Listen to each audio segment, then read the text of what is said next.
रुको, इन्हें छोड़ दो। अचानक पेड़ रुक गया। शाखाएं धीरे धीरे पीछे हटने लगीं।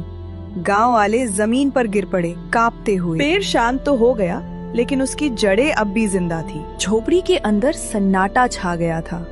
काला पेड़ अब शांत खड़ा था, लेकिन उसकी जड़ें अब भी हल्की हल्की हिल रही थी, जैसे अंदर कुछ जिंदा हो। गांव वाले जमीन पर पड़े कांप रहे थे।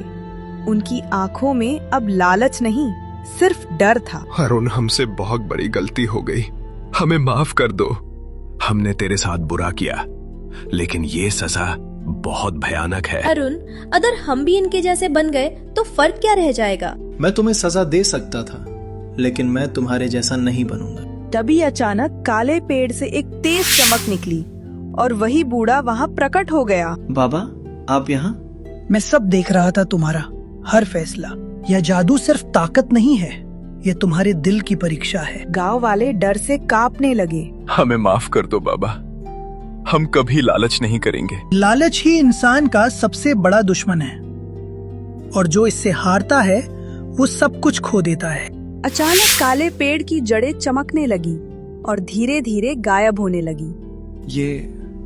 ये सब खत्म हो रहा है। तुमने सही फैसला लिया, इसलिए यह जादू तुम्हारे नियंत्रण में है। याद रखना, ये ताकत वरदान भी है और अभिशाप भी।